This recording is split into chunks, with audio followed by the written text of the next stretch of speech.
മുത്തേലത്തൻ അച്ഛൻ്റെ വിശേഷങ്ങളായിരുന്നു നമ്മൾ കേട്ടുകൊണ്ടിരുന്നത്. നമ്മൾ ആദ്യത്തെ എപ്പിസോഡിൽ നമ്മൾ കേട്ടത് അച്ഛൻ പോയ വഴികൾ, അച്ഛൻ്റെ ബാല്യം, പഠനം, അതോടൊപ്പം തന്നെ അച്ഛൻ്റെ ഒരു വലിയ സ്വപ്നമായിരുന്ന ചലഞ്ചഡായ കുഞ്ഞുങ്ങളെ, ഡിസേബിളായ കുഞ്ഞുങ്ങളെ അല്ലെങ്കിൽ വ്യക്തിത്വങ്ങളെ പരിശീലിപ്പിക്കാനും അവർക്കും ഒരു വഴി തുറക്കാനുമുള്ള സംവിധാനം അച്ഛൻ തുടങ്ങിയെന്ന് പറഞ്ഞു. അച്ഛാ, അതേ തുടർന്ന് എനിക്കൊരു ക്വസ്റ്റ്യൻ ഉള്ളത്, മുത്തോലത്ത് ഓഡിറ്റോറിയം എന്ന് പറഞ്ഞൊരു സംരംഭം നമുക്കറിയാം.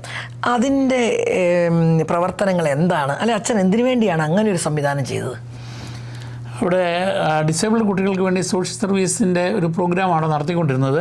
പക്ഷേ സെൻസ് ഇൻ്റർനാഷണൽ എന്ന് പറയുന്ന ഏജൻസി, കാരണം ഇത് വളരെ എക്സ്പെൻസീവായി, കുട്ടികളെ വണ്ടി വിട്ട് കൊണ്ടുവരണം, കുട്ടികൾക്ക് വേണ്ട ചിലപ്പോൾ നല്ല ട്രെയിനേഴ്സ് വേണം, ചിലപ്പം ഫിസിയോതെറാപ്പിസ്റ്റൊക്കെ മാസ്റ്റേഴ്സ് ഡിഗ്രിയുള്ളവർ വേണം, അവരുടെ സാലറി, റണ്ണിങ് എക്സ്പെൻസ് എല്ലാം വരുമ്പോൾ നല്ലൊരു കോസ്റ്റാണ്. അപ്പോൾ അത് ആദ്യം നമുക്ക് സെൻസ് ഇൻ്റർനാഷണൽ എന്ന് പറയുന്ന ഏജൻസി തന്നെങ്കിലും പിന്നീട് അവർ പറഞ്ഞു നിങ്ങൾ സ്വയം പര്യാപ്തമാകണം. ആ ഒരു സാഹചര്യം വന്നപ്പോഴാണ് അന്ന് നമ്മുടെ എയർ കണ്ടീഷൻഡ് ഓഡിറ്റോറിയംസ് വളരെ അപൂർവമായിട്ടേ ഉള്ളൂ. അപ്പോൾ അതുകൊണ്ട് ഒരു നല്ല ക്വാളിറ്റിയിലുള്ള ഒരു എയർ കണ്ടീഷൻഡ് ഓഡിറ്റോറിയം ഉണ്ടാക്കുക, അതിനകത്തുകൂടി വരുന്ന വരുമാനം ഇതിൻ്റെ റണ്ണിങ് എക്സ്പെൻസസ് നടത്തുക എന്നുള്ളതായിരുന്നു. അപ്പോൾ അതിനുവേണ്ടി അഭിമന്യ മാർ മാത്യു മൂലക്കാട്ട് പിതാവിൻ്റെ നിർദ്ദേശപ്രകാരം ഞാൻ തന്നെ പണം മുടക്കി മിനിച്ചിലാറിൻ്റെ തീരം വരെ ഉള്ള സ്ഥലങ്ങൾ വാങ്ങിച്ചു. അപ്പോൾ അത് മനോഹരമാക്കി. അപ്പോൾ അവിടെ പാർക്കിങ്ങിനുള്ള സൗകര്യമായി. അപ്പോൾ ആളുകൾ പറഞ്ഞു, ചില ആളുകൾ പറഞ്ഞു ഇവിടെ അമേരിക്കയിൽ നിന്ന് ഞങ്ങൾ നാട്ടിൽ പോയി വലിയ വീടൊക്കെ പണിയും, പക്ഷേ കുറേ കഴിയുമ്പം പാറ്റ കയറി ചെതൽ പിടിച്ചും ഒക്കെ പോവുക. അപ്പോൾ ഞങ്ങൾ വല്ലപ്പോഴും ആണ്ടിലൊരിക്കലോ 2 വർഷത്തിലൊരിക്കലേ പോകുന്നുള്ളൂ. അപ്പോൾ അതുകൊണ്ട് ഞങ്ങളുടെ വീടുകളിനേക്കാൾ നല്ലത് ടെമ്പററി ആയിട്ട് താമസിക്കാൻ പറ്റിയ എയർ കണ്ടീഷനൊക്കെ സംവിധാനങ്ങളുള്ള നല്ല മുറികൾ വേണം. അപ്പോൾ അങ്ങനെയാണ് ഇമ്പാക്ട് സെൻറ്റർ എന്നുള്ള പേരിൽ മറ്റൊരു സ്ഥാപനം കൂടെ അതിനോട് അസോസിയേറ്റ് ചെയ്ത് അത് സ്ഥാപിക്കുകയുണ്ടായി. അപ്പം ഈ ഓഡിറ്റോറിയത്തിൻ്റെ ഉദ്ഘാടനത്തിന് അന്നത്തെ major arch bishop Mar George Alencherry പിതാവ് വന്നപ്പോൾ പിതാവ് തന്നെ അങ്ങ് തോന്നിയിട്ട് പറഞ്ഞു, ഇത്രയും സ്ഥാപനങ്ങളൊക്കെ ഈ ഒരു കോമ്പൗണ്ടിൽ ഉണ്ടാക്കിയ സ്ഥിതിക്ക് ഇതിന് മുത്തോളത്ത് ഓഡിറ്റോറിയം അല്ല മുത്തോളത്ത് നഗർ എന്ന പേര് ഇടണം എന്ന് പിതാവ് മുത്തോളത്ത് ഓഡിറ്റോറിയത്തിൻ്റെ ഉദ്ഘാടന വേളയിൽ മൂലക്കാട്ട് പിതാവിനോട് പരസ്യമായിട്ട് ആവശ്യപ്പെട്ടു. അതുകൊണ്ടാണ് രൂപതര പാസ്റ്റർ കൗൺസിൽ പ്രസിഡന്ററി ഒക്കെ കൂടിയപ്പോൾ മൂലക്കാട്ട് പിതാവ് പറഞ്ഞ് ഇത് ഇങ്ങനൊരു തീരുമാനമെടുത്ത് മുത്തോളത്ത് നഗർന്നാക്കി അവിടെ ഓഡിറ്റോറിയം ഉണ്ട്, ഇമ്പാക്ട് സെൻ്ററുണ്ട്, അതുപോലെ തന്നെ ഈ ഡിസേബിൾഡ് ആയിട്ടുള്ള കുട്ടികളുടെ കാര്യങ്ങളും നടത്തി കൊടുക്കുന്നുണ്ട്. അതുകൊണ്ട് ഒരുപാട് കുഞ്ഞുങ്ങൾക്കും ഫാമിലിക്കും വലിയ ഒരു ആശ്വാസം ആകുന്നുണ്ട്. അതിലൊരു ഉപകരണമായി എന്നുള്ളതേ ഉള്ളൂ. പക്ഷേ ഇത് എൻ്റെ ഓണർഷിപ്പല്ല, ഇത് കംപ്ലീറ്റ് കോട്ടയം സോഷ്യൽ സർവീസ് സൊസൈറ്റിയാണ്, രൂപത വഴിയാണ്, അത് രൂപതയുടെ നിയന്ത്രണത്തിലുമാണ് ചെയ്യുന്നത്. അച്ഛൻ അതിനെ കോർഡിനേറ്റ് ചെയ്യുന്നു. അച്ഛൻ്റെ പ്രവർത്തന മേഖലയിലെ എല്ലാ സംവിധാനങ്ങളും അതിനുവേണ്ടി സാഹചര്യങ്ങൾ ഉപയോഗിക്കുന്നു എന്ന് മാത്രമാണ്. അനേകർക്ക് വേണ്ടി കേട്ടോ, ഇതൊന്നും ബിസിനസ് അല്ലെന്നും കൂടെ മനസ്സിലാക്കണം. താഴെ പലപ്പോഴും നമ്മൾ എന്തെങ്കിലും പറഞ്ഞു കഴിയുമ്പോൾ അത് അവർക്കുടെ ബിസിനസ്സാണെന്നുള്ള കമൻറ്റാണ്. ഇതൊന്നുമല്ല, അച്ഛനൊന്നും കൊണ്ടുപോകാനില്ല. അച്ഛൻ US ഇവിടെ ഒരു വലിയ ദേവാലയത്തിൻ്റെ ഉത്തരവാദിത്വവും അതുപോലെ തന്നെ ഫസ്റ്റ് വികാർ ജനറൽ എന്ന് പറഞ്ഞ ജ്ഞാനായ സഭ സമൂഹത്തിന് എന്നാ പറയണ്ടേ, ദേവാലയങ്ങളായിട്ടും അവരുടെ പ്രവർത്തനങ്ങൾക്കായിട്ടും സീറോ മലബാർ കമ്മ്യൂണിറ്റിക്കും ആഗോള ഇവിടുത്തെ സഭയ്ക്കും ഒക്കെ അച്ഛൻ രാവും പകലില്ലാതെ അധ്വാനിക്കുന്നത് അതിനു വേണ്ടിയാണ്.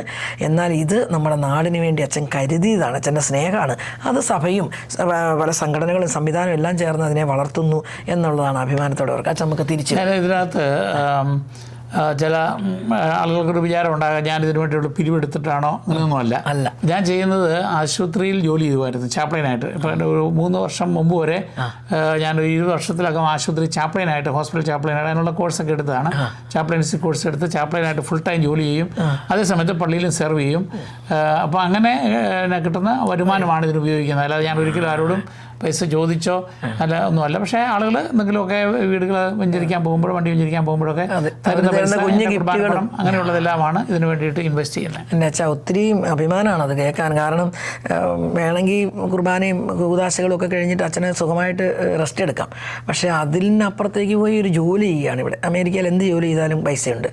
കൊച്ചു പൈസ വരുമാനമാണെങ്കിൽ കൂട്ടി വെച്ചാൽ അത് പൈസയുമാണ്. അപ്പം അതെല്ലാം സ്വരുക്കൂട്ടി നാടിൻ്റെ നന്മയ്ക്ക് നമ്മുടെ സമൂഹത്തിന് വേണ്ടി ചെയ്ത അച്ഛൻ്റെ ആ വലിയ മനസ്സിനെയും സ്നേഹത്തെയും കൃതജ്ഞതയോടെ ഓർക്കാനേ നമുക്ക് പറ്റും, പ്രാർത്ഥനയോടെ. അച്ഛാ, അടുത്തത് ഞാൻ വരാം. ഞങ്ങളൊക്കെ ചിന്തിക്കുന്നതിന്, ഞാനൊക്കെ 10 വയസ്സുള്ള അച്ഛൻ ഈ പറഞ്ഞ മീഡിയയൊക്കെ പറയുമ്പം ഞങ്ങളുടെയൊക്കെ സ്വപ്നങ്ങളിൽ പോലും അല്ലെ സഭയ്ക്ക് പോലും മീഡിയ ആവശ്യമുണ്ടെന്ന് ചിന്തിക്കുന്നതിന് മുമ്പ് മീഡിയ ചിന്തിച്ച് അതിൻ്റെ പഠനങ്ങളിലൂടെ ഹയസ്റ്റ് പഠനങ്ങളിലേക്ക് പോയി. എന്തുകൊണ്ടാണ് ഈ മീഡിയ സ്നേഹം അച്ഛന് വന്നത്? കാരണം അന്നൊന്നും സഭയ്ക്ക് ഇതൊന്നും ഇഷ്ടമല്ലല്ലോ. സിനിമ കാണരുതെന്ന് പറഞ്ഞ ആൾക്കാർ വരെ എനിക്കറിയാം. അപ്പോൾ അടുത്തറ നോക്കിയേക്കരുത്. അവിടെ തിരിച്ചൊരു മെൻറ്റാലിറ്റി എങ്ങനെയാണ് അതിലേക്ക് വന്നത്? എനിക്ക് ചെറുപ്പം മുതലേ സിനിമ കാണുന്നത് ഇഷ്ടമായിരുന്നു. അന്നൊന്നും TV ഇല്ലല്ലോ. അപ്പം അത് കഴിഞ്ഞ് പിന്നെ ഞാൻ ഒരു പുസ്തകമൊക്കെ എഴുതുമായിരുന്നു. അപ്പോൾ അങ്ങനെ വായിക്കുമ്പോൾ എനിക്ക് മനസ്സിലായ ഒരു കാര്യമുണ്ട്, ഈശോയാണ് ഒരു ഐഡിയൽ ലീഡർ, ഒരു ഐഡിയൽ കമ്മ്യൂണിക്കേറ്റർ, അങ്ങനെയുള്ള പല കാര്യങ്ങളിൽ. അപ്പോൾ അതുകൊണ്ട് ഈശോ ഉപമകളിലൂടെയും നാടകീയമായ കാര്യങ്ങളിലൂടെയും ഉദാഹരണങ്ങളിലൂടെയൊക്കെ പഠിപ്പിച്ചതുപോലെ ഈ മീഡിയ ജനങ്ങളെ സ്വാധീനിക്കും. ഇപ്പോൾ ചെറുപ്പത്തിൽ എനിക്ക് സ്വാധീനമുണ്ട്. അന്ന് ഈ ദൈവവിളിക്ക് ഉള്ള പ്രൊമോഷന് വേണ്ടിയിട്ടുള്ള ഒരു പരസ്യം ഞാൻ കണ്ടപ്പോൾ സിനിമ പ്രദർശനത്തിലൂടെയും എന്ന് പറഞ്ഞ് ഒരു പരസ്യം ഞാൻ കണ്ടു. അപ്പോൾ ഞാൻ ആദ്യം ചിന്തിച്ചു, അവിടെ പോകാമെങ്കിൽ എനിക്കും സിനിമയൊക്കെ കാണാമല്ലോ എന്ന്. അപ്പോൾ ഞാൻ പറഞ്ഞത് കുട്ടികളെ, ചെറുപ്പക്കാരെ ആകർഷിക്കാൻ നല്ലതാണ് ഈ സിനിമ മേഖല. അപ്പോൾ അതുകൊണ്ട് ഞാൻ അപ്നാദേശ് അല്ലെങ്കിൽ പത്രത്തിൻ്റെ എഡിറ്ററായിരിക്കുമ്പം എന്നോട് കമ്മ്യൂണിക്കേഷനോ എന്തെങ്കിലും ഇഷ്ടമുള്ളത് പഠിച്ചോളാം പൊക്കോളാം പറഞ്ഞപ്പോൾ ഞാൻ പറഞ്ഞു TV ഉണ്ടായ ഇന്ത്യയിൽ ഇൻട്രൊഡ്യൂസ് ചെയ്തുകൊണ്ട് അത് പഠിക്കാം. കാരണം ഞാനും TV ഇറങ്ങിയപ്പോൾ തന്നെ ഒരു TV മുറി വാങ്ങിച്ചു വെച്ച ആളാണ്. അപ്പോൾ അതുകൊണ്ട് പപ്പ പിതാവും പറഞ്ഞു ഒരു പുതിയ ചലഞ്ചാണ്, എന്നാലും എടുത്തോളാൻ പറഞ്ഞു. പക്ഷേ ഞാൻ ഫിലിം ഉണ്ടെങ്കിൽ അല്ലെങ്കിൽ TV എടുക്കാം. പക്ഷേ ഫിലിം പഠിക്കണമെങ്കിൽ ഭയങ്കര കോസ്റ്റ്ലിയാണ്. കാരണം നമ്മൾ ഫിലിമൊക്കെ മേടിച്ച് ഡെവലപ്പ് ചെയ്യണം, നമ്മുടെ ചിലവ് വേണം. TV ആകുമ്പോൾ കുറച്ചുകൂടെ എക്സ്പെൻസ് കുറവുണ്ട്. അന്നത്തെ രീതിയിൽ വീട്ടിൽ നല്ല പ്രൊഫഷണൽ വീഡിയോ കാസറ്റ് വെച്ചാണ് ചെയ്യുന്നത്. അപ്പോൾ അതെല്ലാം എക്സ്പെൻസീവ് ആണെങ്കിലും അത് നമുക്ക് പിന്നെയും കുറച്ചുകൂടെ അഫോർഡ് ചെയ്യാം.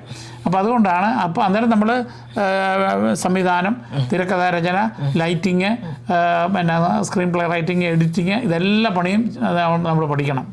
ഇൻക്ലൂഡിങ് ഫോട്ടോഗ്രാഫി, ഇതെല്ലാം പഠിക്കണം. ഇന്നത്തെ പോലെ അഡ്വാൻസ്ഡ് അല്ല, എല്ലാം മാനുവലായിട്ടൊക്കെയാണ് കൂടുതലും ചെയ്യുന്നത്. യൂണിവേഴ്സിറ്റിയിൽ നിന്ന് ക്യാമറ തരും, അതുകൊണ്ട് പോയി ഷൂട്ട് ചെയ്യും. അങ്ങനെയാണ് ഞാൻ ഈ കമ്മ്യൂണിക്കേഷൻ ഫീൽഡിലേക്ക് വന്നത്. ഓക്കെ അച്ഛാ, ഞാനിവിടെ വന്നു കഴിഞ്ഞാണ്, എനിക്ക് അത്ര അറിയില്ലായിരുന്നു. അച്ഛൻ്റെ തിരക്കഥയിൽ ഒരു സിനിമയും ഉണ്ടായിട്ടുണ്ട്, ഡോളർ എന്ന് പറഞ്ഞ്.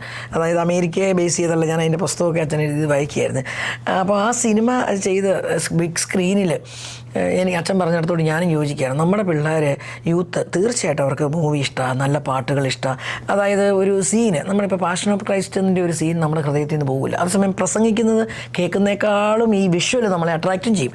അപ്പോൾ അച്ഛൻ ആ ബിഗ് സ്ക്രീനിൽ അച്ഛൻ്റെ തിരക്കഥയിലൊരു സിനിമ ഉണ്ടായി വർഷങ്ങൾക്ക് മുമ്പ്. അപ്പോൾ അച്ഛൻ ഈ ഇതിനുവേണ്ടി കുറച്ച് വില കൊടുത്തിട്ടുണ്ട്. നല്ല പണിയെടുക്കുകയും കഷ്ടപ്പെടുകയും പഠിക്കുകയും ചെയ്തിട്ടുണ്ട് അന്നത്തെ കാലത്ത്. അപ്പോൾ അത് കണ്ടപ്പോഴുണ്ടായൊരു സന്തോഷം, അല്ലെങ്കിൽ അതിൻ്റെ ഒരു അഭിമാനം എങ്ങനെയായിരുന്നു ആദ്യം ആ സ്ക്രീൻ കണ്ടപ്പോൾ ഉണ്ടായ അനുഭവം? അതിൽ ഉണ്ടാക്കിയ ഒരു പശ്ചാത്തലം ഇതാണ്. ഞാൻ അമേരിക്കയിൽ വന്ന സമയത്ത്, അന്നൊക്കെ 1987 അപ്പോൾ പ്രായം ചെന്ന അമ്മച്ചിമാരൊക്കെ വന്നിട്ട് അവരുടെ വിഷമങ്ങളൊക്കെ പറയും. അതായത് എനിക്കിവിടെ ഓരോ ബുദ്ധിമുട്ടുകൾ ഒരു അച്ഛൻ എന്നുള്ള നിലയ്ക്ക് അവർ ഇച്ചിരി ഫ്രീ ആയിട്ട് പറയും. അപ്പോൾ അതെല്ലാം കൂടെ വെച്ചപ്പോൾ എനിക്കതൊരു ഫണ്ണിയായിട്ട് ഒരു കഥ എഴുതണം തോന്നി. അന്നാമ്മച്ചി എഴുതി അമേരിക്കയിൽ എന്ന പേരിൽ ഞാനൊരു നോവൽ എഴുതി. അപ്പം ഞങ്ങളെ യൂണിവേഴ്സിറ്റി പഠിപ്പിക്കുന്നത് സ്ക്രീൻ പ്ലേ റൈറ്റിംഗാണ്, നോവൽ റൈറ്റിംഗ് അല്ല. അപ്പോൾ പിന്നെ നോവൽ റൈറ്റിങ്ങിനെ കുറിച്ച് ഞാൻ കുറേ പുസ്തകങ്ങളൊക്കെ വായിച്ച് അതിൻ്റെ സ്ട്രക്ചറും ഫോർമാറ്റൊക്കെ മനസ്സിലാക്കിയിട്ടാണ് ഇത് നമ്മുടെ കോട്ടയം അതിരൂപതര പത്രമായ അപ്നാദേശിൽ ഒരു പ്രസിദ്ധീകരിച്ചു. അപ്പോൾ ആളുകൾക്ക്, പ്രത്യേകിച്ച് പ്രായം ചെന്നവർക്കൊക്കെ ഭയങ്കര ഇഷ്ടമായിരുന്നു അതൊക്കെ വായിക്കാനൊക്കെ. അപ്പോൾ അതറിഞ്ഞുകൊണ്ട് ന്യൂയോർക്കിൽ നിന്നുള്ള രാജീവ് ജോസഫ് എന്നോട് ചോദിച്ചു, എനിക്കൊരു സിനിമ ഉണ്ടാകണമെന്നുണ്ട്, അത് പ്രവാസികളെ അടിസ്ഥാനപ്പെടുത്തിയാണ്. അപ്പോൾ അതുകൊണ്ട് ഇതിൻ്റെ ഈ നോവലിൻ്റെ തരാമെന്ന് ചോദിച്ചു. അപ്പോൾ അതിൽ സ്ക്രിപ്റ്റാക്കി തരാൻ പറഞ്ഞു. അപ്പോൾ അങ്ങനെ ഞാനത് സ്ക്രിപ്റ്റാക്കി. അതിന് അവർ വേറെ പേര് മാറ്റിയിട്ടതാണ് ഡോളർ എന്നുള്ളത്. കാരണം അതിൻ്റെ സ്റ്റോറി എല്ലാം കുറച്ചുകൂടെ നാടകീയമാക്കാൻ വേണ്ടി, സിനിമയുടെ ഫോർമാറ്റ് വരാൻ വേണ്ടി കുറച്ചുകൂടെ ആക്കിയതാണ് ഇത്. അപ്പോൾ അതിൻ്റെ ഷൂട്ടിങ്ങിനുമൊക്കെ ഞാൻ മദ്രാസിലും നാട്ടിലുമൊക്കെ പോയിരുന്നു. കുറേ അമേരിക്കയിൽ ഷൂട്ട് ചെയ്ത് തന്നാൽ ഞാൻ നാട്ടിലായിപ്പോയി. പക്ഷേ ആ ഷൂട്ടിങ്ങിൽ പങ്കെടുക്കുന്നത് തന്നെ, പ്രത്യേകിച്ച് പ്രധാനപ്പെട്ട ആക്ടേഴ്സുമായിട്ടൊക്കെ കാണാനും പരിചയപ്പെടാനും അത് തന്നെയായിരുന്നു ഏറ്റവും വലിയ എക്സൈറ്റ്മെൻറ്റ്. പിന്നെ അത് ഇറങ്ങി വരുമ്പോൾ സ്വാഭാവികമായിട്ട് പിന്നെ ഞാൻ ആഗ്രഹിക്കുന്ന രീതിയിലല്ല, അവർ സിനിമയുടേതായ ഒരു, നമ്മുടെ പ്രൊഡ്യൂസർ അല്ലല്ലോ, അപ്പോൾ അവരുടേതായ കുറച്ചുകൂടെ രസകരമാക്കാൻ വേണ്ടിയിട്ടും ആളുകൾക്ക് ആകർഷിക്കാൻ വേണ്ടിയുള്ള ചേരുവകളൊക്കെ ചേർത്തിട്ടുണ്ട്. പക്ഷേ തിരക്കഥ മാത്രമേ ഉള്ളൂ എൻ്റേതുള്ളൂ, പ്രൊഡക്ഷൻ സൈഡല്ല. വളരെ സന്തോഷം അച്ഛൻ. ഞങ്ങളൊക്കെ ഇപ്പോഴാണ് സിനിമ എന്നൊക്കെ ചിന്തിക്കാൻ തുടങ്ങി. അച്ഛൻ അന്നേ ചിന്തിച്ചു, അച്ഛൻ്റെ സ്വപ്നങ്ങളായിരുന്നു. ഇനിയും മീഡിയ ബേസിലുള്ള കാര്യങ്ങൾ, അതായത് ഇനി അച്ഛൻ്റെ ഒരു സ്വപ്നം. അച്ഛനിപ്പോൾ യൂത്തിനെ കാണുന്നുണ്ട്, അച്ഛനൊരു ഇടവകയെ കൈകാര്യം ചെയ്യുന്നുണ്ട്, ഒരു രൂപതയുടെ ഒത്തിരിയേറെ ഉത്തരവാദിത്തങ്ങൾ ചെയ്യുന്നുണ്ട്, ജ്ഞാനായ സമൂഹത്തിന് വേണ്ടി ഒത്തിരി കാര്യങ്ങൾ ചെയ്യണം. അപ്പം മീഡിയ ഇനി നമ്മൾ എന്ത് ചെയ്യണമെന്നാണ് അച്ഛൻ ഇത്രയും പഠിച്ചിടത്തിൻ്റെ ഒരു അംശം പോലും ഞങ്ങൾക്ക് ആർക്കും അറിവില്ല. അപ്പോൾ അച്ഛൻ്റെ ഒരു കാഴ്ചപ്പാടിൽ മീഡിയയിൽ നമ്മുടെ യുവത്വത്തെ എന്തൊക്കെ ചെയ്യാൻ പറ്റും? ഇന്നത്തെ കാലത്ത് ഏറ്റവും വലിയൊരു പ്രശ്നം വരുന്നത് സോഷ്യൽ മീഡിയയാണ്. സോഷ്യൽ മീഡിയയിൽ ഇപ്പം ആർട്ടിഫിഷ്യൽ ഇൻ്റലിജൻസ് ഉപയോഗിച്ചുകൊണ്ട് കൃത്രിമമായിട്ട് മറ്റുള്ള നമ്മുടെ ശബ്ദം അല്ലെങ്കിൽ വേറെ ശബ്ദത്തിൽ ഒക്കെ വരുന്നു. അതുപോലെ തന്നെ നമ്മുടെ സഭയ്ക്കെതിരായിട്ട്, ധാർമ്മികതയ്ക്കെതിരായിട്ട് അസത്യങ്ങൾ ധാരാളം പ്രചരിപ്പിക്കുന്ന ഒരു കാലഘട്ടമാണ്. പ്രത്യേകിച്ച് യൂട്യൂബിലൂടെയും മറ്റ് പലതരത്തിലുള്ള മാധ്യമങ്ങളിലൂടെ, വാട്സപ്പ്, ഫേസ്ബുക്ക്, ഇതെല്ലാം വരികയാണ്. അപ്പോൾ അതുകൊണ്ട് നമ്മൾ കാലത്തിനനുസരിച്ച് സഭയും ഉയരണം. ഇപ്പം ഞാനിപ്പോൾ കൂടുതൽ ഫോക്കസ് ചെയ്യുന്ന ഒന്നാണ് ആർട്ടിഫിഷ്യൽ ഇൻ്റലിജൻസ്. ഞാൻ ആർട്ടിഫിഷ്യൽ ഇൻ്റലിജൻസ് എങ്ങനെ കാറ്റഗിസം ടീച്ചേഴ്സിന് ഉപയോഗപ്പെടുത്താം, അച്ഛന്മാർക്ക് എങ്ങനെ ഉപയോഗപ്പെടുത്താം, അതുപോലെ തന്നെ നമ്മുടെ ഇടവക മിനിസ്ട്രികളിൽ സാധാരണ സീനിയർ സിറ്റിസൺസിന് വരെ നിങ്ങൾ മറ്റുള്ളവരെ ആശ്രയിക്കാതെ ഇത് നമ്മുടെ ജീവിതത്തിലെ ഒരുപാട് ടൈം സേവ് ചെയ്യാൻ പറ്റും എഫിഷ്യൻ്റായിട്ട്. അതേ സമയത്ത് ഇത് എങ്ങനെ മറ്റുള്ളവർ നമ്മളെ ദുരുപയോഗപ്പെടുത്തുന്നുണ്ടെന്ന് ഫൈൻഡ് ഔട്ട് ചെയ്യാനായിട്ടും നമുക്ക് ഇപ്പോൾ സാധിക്കും. ഇപ്പോൾ കാലത്തിനനുസരിച്ച് നമ്മൾ ഇപ്പോൾ ടി വി ഇറങ്ങിയപ്പോഴേ ഞാൻ ടി വി പഠിക്കാൻ പോയ പോലെ ഇപ്പോൾ AI പ്രാധാന്യം വന്നപ്പം ഞാൻ ആ വിഷയത്തിലേക്ക് കിടക്കാൻ തുടങ്ങി. അപ്പോൾ അത് മറ്റുള്ളവരെ ഗൈഡ് ചെയ്തുകൊണ്ട് എങ്ങനെ നമുക്ക് ഈ AI ഉപയോഗിച്ച ആളുകൾക്ക് അട്രാക്റ്റീവ് ആയിട്ടുള്ള ബ്രോഷറുകൾ, വീഡിയോകൾ, ഓഡിയോകൾ ഒക്കെ ഉണ്ടാക്കാം എന്നുള്ള ആ രീതിയിലാണ് ഞാനിപ്പം ഫോക്കസ് ചെയ്തുകൊണ്ടിരിക്കുന്നത്. എനിക്കിത് ഓർക്കുമ്പോൾ എനിക്ക് ചിരി വരുന്നതെന്ന് വെച്ചാൽ ഞാനിവിടെ വന്നു, ഇവിടെ സീനിയർ സിറ്റിസന് ഒരു ക്ലാസ് എടുക്കാൻ അച്ഛൻ അനുവദിച്ച്. അവിടെ 70, 60 ഒക്കെ വയസ്സുള്ള, നമ്മുടെ നാട്ടിലാണെങ്കിൽ 60 വയസ്സ് കഴിഞ്ഞാൽ സീരിയൽ കണ്ടിരിക്കുകയുള്ളൂ. ഇവിടെ 80 വയസ്സുള്ള അമ്മച്ചി നല്ല സുന്ദരമായിട്ട് ഡ്രൈവും ചെയ്ത് പള്ളിയിലും വരും, കടയിലും പോകും, ജോലിയും ചെയ്യും. അച്ഛൻ ഉൾപ്പെടെ 70 ഒക്കെ ആയ ആളാണ് കേട്ടോ. അച്ഛൻ ഇപ്പോഴും കണ്ടോ AI പഠിക്കുന്നു, പഠിപ്പിക്കുന്നു. ഒന്ന് ചിന്തിച്ച് നോക്കിയാൽ നിങ്ങൾ അവിടെ വിശ്രമിച്ച് കസേര ഇരുന്ന് TV കണ്ടിരിക്കുന്ന ടൈപ്പേ അല്ല ഇവിടുത്തെ മനുഷ്യർ ഞാൻ കണ്ടു. അപ്പോൾ അമ്മച്ചിമാർ വന്നിട്ട് എന്നോട് ഉഗ്രം ഫോട്ടോ ഒക്കെ എടുത്തു. ഞാനൊരു ഫോട്ടോ എടുത്തു, അത് ഫോട്ടോ എടുപ്പോയി. അപ്പോൾ ഒരു ചേച്ചി, ലീലമ്മ ചേച്ചി, നല്ല ഫോട്ടോ എടുത്ത് എനിക്കായിരുന്നു. ഞാൻ ചോദിച്ചു, ചേച്ചി എങ്ങനെ ഇത് പഠിച്ചു? എൻ്റെ മമ്മിയുടെ സെയിം പ്രായമാണ്, 73 വയസ്സ്. അപ്പം എന്നോട് പറഞ്ഞു, അച്ഛൻ എന്നെ പഠിപ്പിച്ചത് AI ഉപയോഗിച്ച് വരെ ഞങ്ങൾക്ക് വർക്ക് ചെയ്യാനായിരുന്നു. ഞാൻ ഞെട്ടിപ്പോയി. അച്ഛൻ ഞാനിവിടെ എങ്ങാനും വന്ന് ദക്ഷിണ വെച്ചാലോ എന്ന് ഞാൻ അപ്പം ചിന്തിച്ചു. അച്ഛൻ AI ഉപയോഗിച്ച് വരെ ഇവിടുത്തെ അമ്മച്ചിമാരെ വരെ നല്ല ട്രെയിൻ ചെയ്തേക്കുക. അവർ നല്ല ഫോട്ടോ എടുക്കാനറിയാം, അവർക്ക് വീഡിയോ എടുക്കാനറിയാം, അവർക്ക് എല്ലാ സംഭവം അറിയാം. അപ്പോൾ ഇതിൻ്റെ എല്ലാ അർത്ഥം നമ്മൾ മനസ്സിലാക്കി നോക്കിയാൽ അച്ഛൻ പറഞ്ഞ വാക്കാണ്, കാലഘട്ടത്തിനനുസരിച്ച് സഭ ഉയരണം, അല്ലെങ്കിൽ നമ്മൾ നല്ല മനുഷ്യർ ഉയരണം, ഇല്ല തിന്മ ഉയരുന്നതനുസരിച്ച് അതിൻ്റേതായ ഒരു ഇരുട്ടും വരും. അപ്പോൾ മുത്തുകാലത്തച്ഛൻ്റെ വിശേഷങ്ങൾ ഒരു സെക്ഷനും കൂടെ ഉണ്ട്, അത് അടുത്ത എപ്പിസോഡിൽ നമുക്ക് കേൾക്കാം. താങ്ക് യു അച്ഛാ. Thank you.